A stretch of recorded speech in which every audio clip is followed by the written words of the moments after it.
doing lots of X25. And that's another interesting thing too. There's people all over, like we run into Russian hackers who are doing this kind of stuff and on their own networks and across the world. There's another place that was hard to connect to.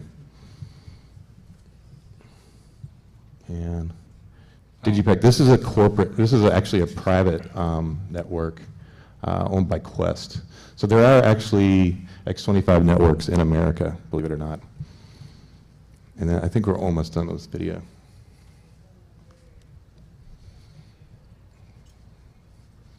ROPA, or RPOA. Alrighty.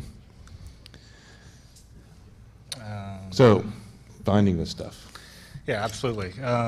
Like for INET, you know, usually a lot of these countries still have basically maybe like 3 digits, like, you know, equivalent to our 800 numbers or 301, you know, 611. Or like 411 or something like that.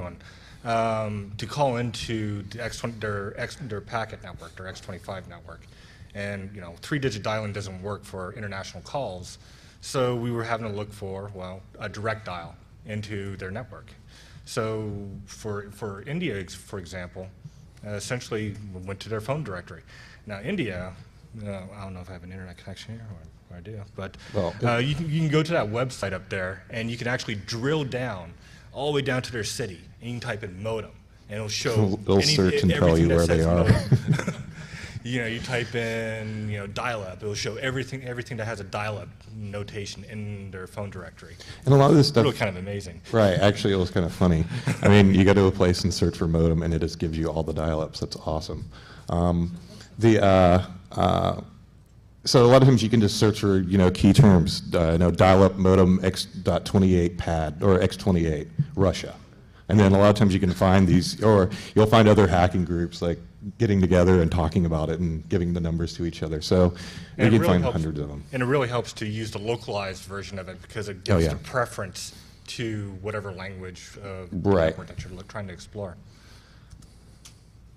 All right, so now that we're connected up to the network, we can start, you know, looking for other things that are connected up to the network. So you can use a thing called an NUA scanner, and it's pretty straightforward. The idea is you take a known NPA, and then you increment the NUA number. So let's just say our target, we know something's at, you know, 10,000. Well, try 10,001, 10,002, pretty straightforward stuff.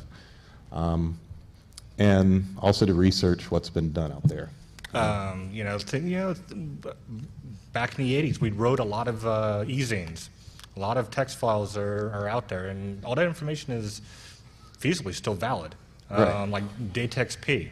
I think there was one article in FRAC where it actually has a list of NUAs. And, you know, and you just go. And you just saw the network running, so try them out.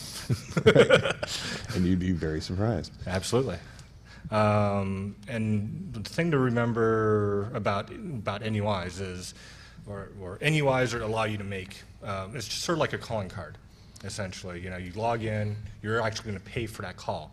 Well, you can make a collect call just by dialing 0, putting 0, your DNIC, and then the address that you and the NUA that you want to look at.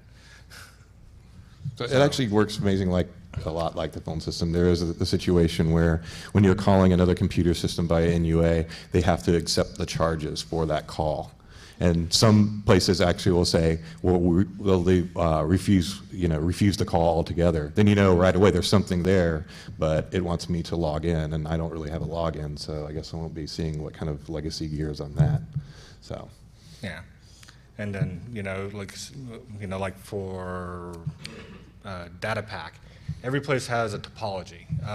The Hack Canada guys, they really mapped out their X25 network, and you can they have it broken down by city, or city area. or province or whatever they want to call them, and you can. This is the U.S. you blame Canada.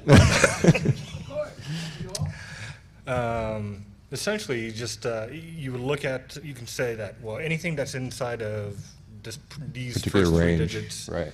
We know is in Ontario or whatever. Exactly.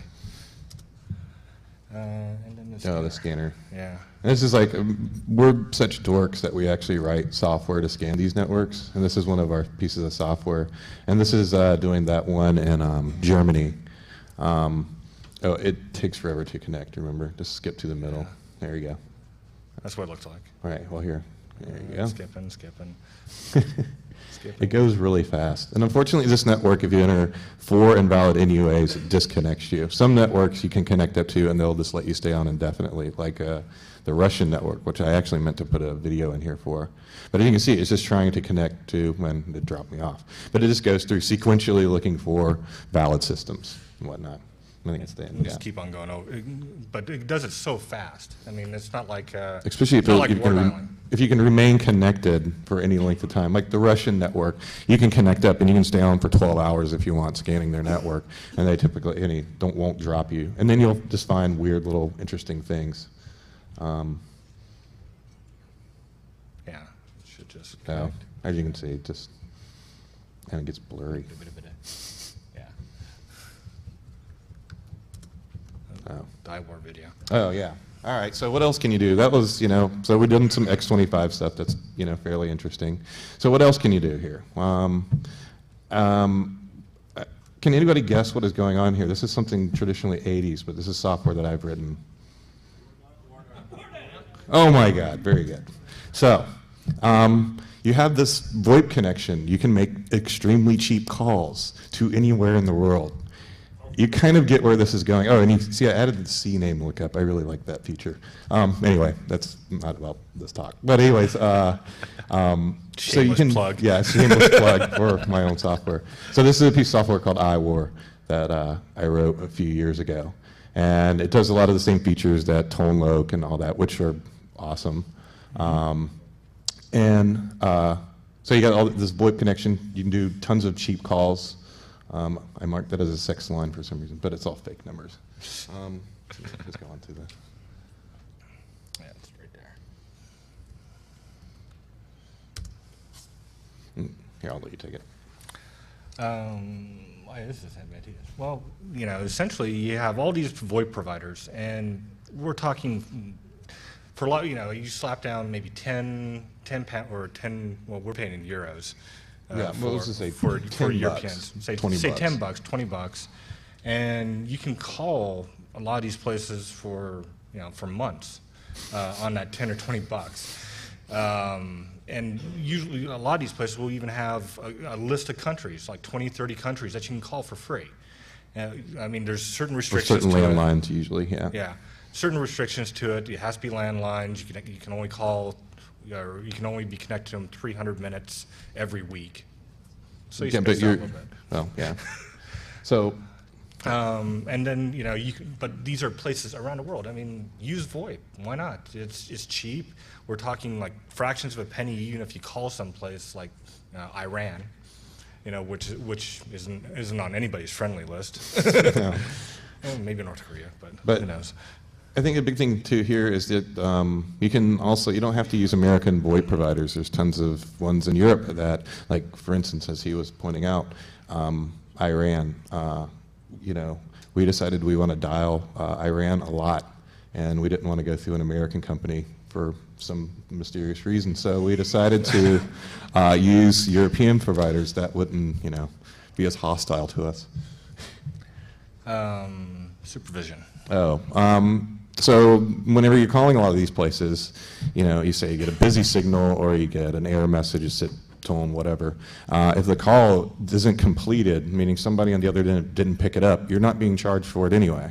So when you're doing large amounts of dials, a lot of these places aren't going to pick up. It's going to ring out. And the ones that even do pick up, you're going to be on the phone with them for all of a few seconds. So Yeah. it's going to be cheap. I mean, literally Cheap, very cheap. quick. Yeah. Right. Does your provider use 6-second billing? Does the I let me- think it's 1 minute billing, but even still, Really? it's oh, it might. but it have to answer. Right. So a lot of times, yeah. A lot of times it didn't even answer. So, and this is actually what ToneLoc, what he's about to show here. one of the things that was in ToneLook was a thing called tone maps, and I'm not sure if many people remember it or not, but it kind of gives you a graphical representation of what some of these prefixes outside the United States have. Kind of go into one here. So this is a map of the Kremlin, basically the prefix area for the Kremlin. And you can see with the yellow dots, or the orange dots, or whatever, those are the actual carriers. And then red's busy, or not connecting, or whatever. Some grays in there, but you can see the density of modems. Yeah, it's kind of weird, because sometimes you'll look at these tone maps, and then you'll pick out like a weird pattern of where maybe it was like a big dial-up pool for some company or something like that. Like in lower center, there's two that are sort of diagonal to each other. There's a chance there probably is maybe a cluster of them sitting right there, or at least within those two 100 blocks. Right. This one was the map of Buckingham Palace's prefix. He did it on the 4th of July because he thought it was appropriate. And you can see there's a lot more modem activity there. A lot of stuff that was actually in those were... Well, again, we found building management systems, dial-up pools, all kinds of stuff. Routers that forgot to have passwords on them, Yes. stuff like that.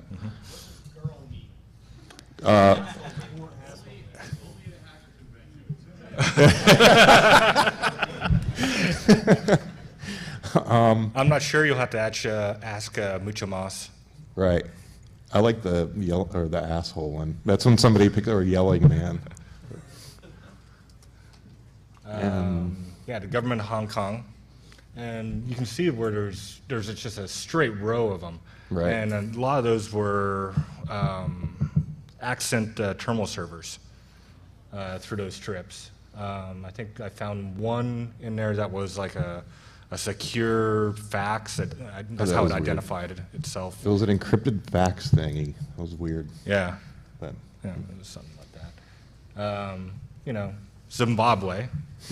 Not too many modems there. It's like maybe, 2 or 3. But and those was that the one that came up with the type BBS now, or is that the different country? yes, that was. Okay, yeah, we kept calling up this Zimbabwe, and it said to log in, type BBS, and then you would type BBS, and then it would just Sit hang there. up on you. Yeah. So I guess their BBS was down.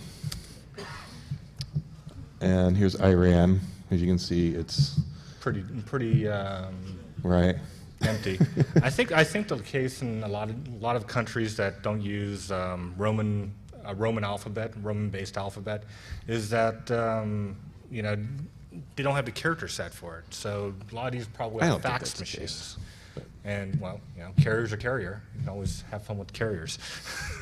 So that's Iran, but we didn't really get a whole lot of dialogue. We got quite a bit done with Iran, but we were looking for things. And then Israel, just to balance things out. Right, because we didn't want to just pick on Iran, so we did Israel for a while. And you can see where, the black areas are where I haven't called, and then the gray areas are the ones that I actually have. And I did those as an example of, you see a few that are starting to line up, and then you just really kind of call in there, and it really expands it out as far as, the density of modems. And actually, we're going to take some Q&A, but we actually have a question for you guys, because we're not, if anybody knows what the hell this thing is. What is a BIOS command string? Has anybody ever seen this thing? I'm serious, we don't know what it is, so. And it's open. This is, you connect, and this is what it presents. We just don't know what they want from us. Well, I mean, This was in the UK.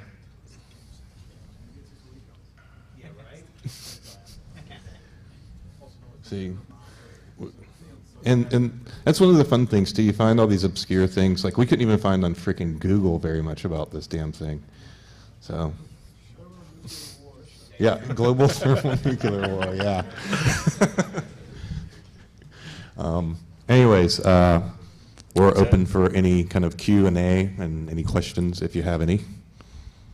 Uh-oh. T-Profit. Make it hot in the We're trying. Actually, yeah, there are environmental control systems that are still using dial-up modems, a lot of them. I think that